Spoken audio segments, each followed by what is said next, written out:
Are you thinking of joining a real estate brokerage or a team? Making a switch during this time can be scary as shit, especially if you're a brand new agent and have zero experience. It can be daunting and it can be overwhelming. Should I join a team? Should I join a brokerage? Should I try to do it on my own? Today, I'm going to fix that problem for you. We're going to cover the best questions that you need to ask when you are interviewing a real estate team or a brokerage when starting your new career or making a switch. Hey, it's Mark here with the Hiller Group, brokered by eXp Realty. My team and I have you covered here along the beautiful Florida Panhandle from Pensacola all the way through Panama City, where we have been fortunate enough to help over 1,300 families buy or sell real estate in the past 10 years alone. All right, so we are going to cover some of the questions and options that you should be asking on your next interview. First is, what is the team's vision and their long-term strategy, and how do they plan to achieve it in the coming years?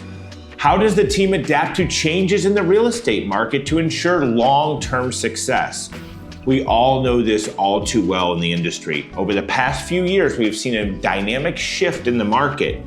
You better be talking with a team leader who has planned and been through ups and downs of markets and is planning for the future, not just planning to get by today. The second thing you need to think about is asking the team leader, what are their core values? If you're joining a team that has no core values, what do they stand for? What makes them tick? What are they gonna hold you accountable to? Because guess what? If they don't have any core values, they're shooting from the hip. We failed at this our first couple years. We still mess up with it, but guess what? We always can tie everything we do back to our core values. These core values are what you stand for, and they help run a business. If you don't have core values, how will you know that if you're a right fit for the team? So when you're talking to that team leader, ask them what their core values to make sure they align with your core values, what you stand for. The last thing you want to do is join a team where you're misaligned, and guess what? That's no fun for everyone. Next thing you need to think about is the team's culture. How is their culture, and how do they support individual growth while fostering a supportive and collaborative environment for all the agents and all the staff to not only survive but thrive? What opportunities are available for professional development and career advancement within the team? Is there a mentorship program? Are there split increases? Are there perks? Are there trainings? Are there VAs that can help out with things? These are all things that as you grow as an agent, you need to be thinking about. When you're a brand new agent, all you're thinking about is that paycheck, but you need to be fast forwarding, thinking ahead. So when you join that team, it can be a good fit, not only for the short term, but for the long term to help you achieve your goals. Next up, what is the team's approach to lead generation? How do they distribute the leads, and do they even have one? There's several different models in the real estate world. Some teams supply leads, some don't. But honestly, how a team generates leads and what systems are in place for distributing those is super important when you are making a decision. Because if they don't have something set in place, typically if you're a new agent, you don't have a lot of leads. That's usually where the new agent struggle is getting started, and that's how a team can help fast forward them. Because a big difference between a brokerage and a team is the lead supply and the support you get when joining a team.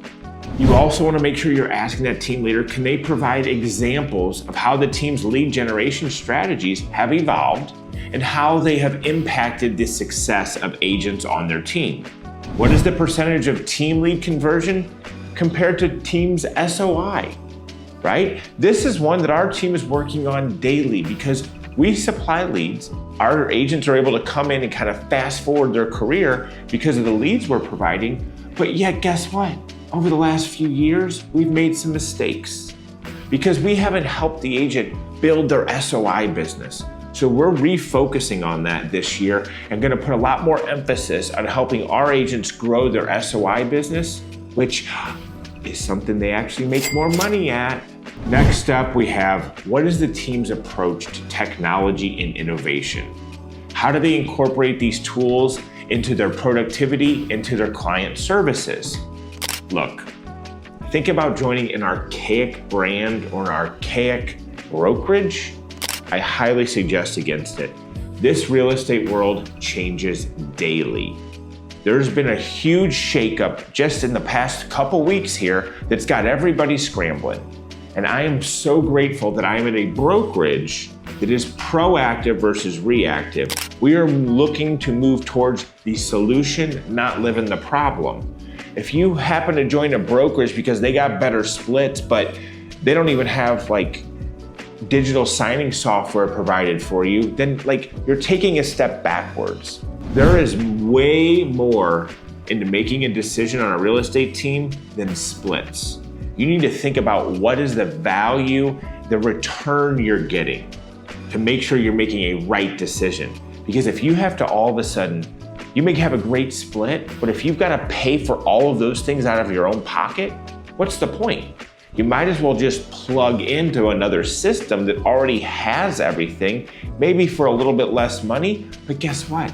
It's a lot less risk on your part. You don't have to get into lengthy contracts with website providers and CRMs and all that. You also want to ask the team leader if they can provide examples of how the team has adapted to these changes in technology and the impact that it has had on their business. Again, if they're not thinking about what is coming, what is around the corner, then you're going to be stuck behind the 8 ball.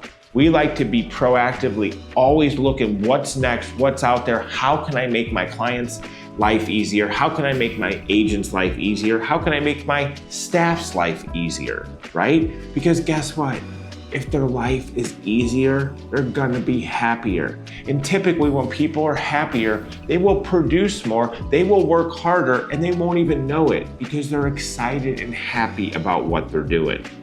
Next up, you need to ask that team leader, how can they help create leverage for you? Do they provide full-time staff available to help them? Do they have a TC? Do they have showing partners? They have listing assistants? They have VAs? These are things that are important that can take some of that heavy lifting off you as an agent, especially as you're getting ready to start your career.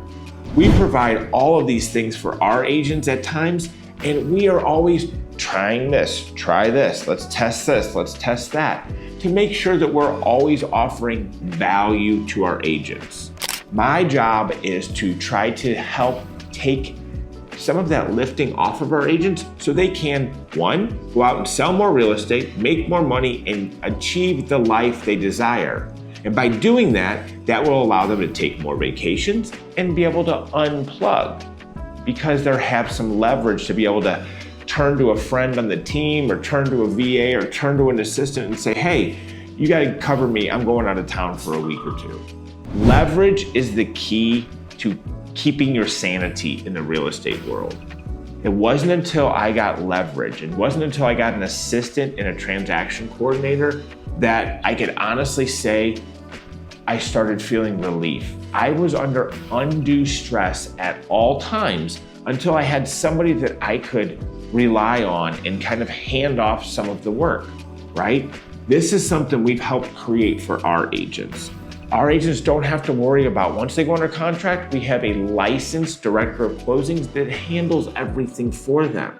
This allows them to focus on the clients they're currently working with and not the paperwork, because most agents don't even like the paperwork anyway. They like the relationships. They like meeting people, going out and showing houses and educating their clients. When you're thinking about joining a team or a brokerage, these are all very good things that you need to go over and think about as you're making that decision. Ultimately, I want to make sure you think it through. It's not always about the splits. It's also about having a balanced life, right? That is kind of the thing we're all looking for in the world, in real estate. You can't always have a balanced life. right? Balanced life is kind of a myth. It's kind of like that holy grail we're all searching for. But if you have leverage, you have the right team, you have opportunities, you have all the things that a team or a brokerage can provide, you get closer to being on that balanced life that you're looking for. That's all we got for today. Hope this was helpful. Hit the like and subscribe button, and we'll see you on the next one.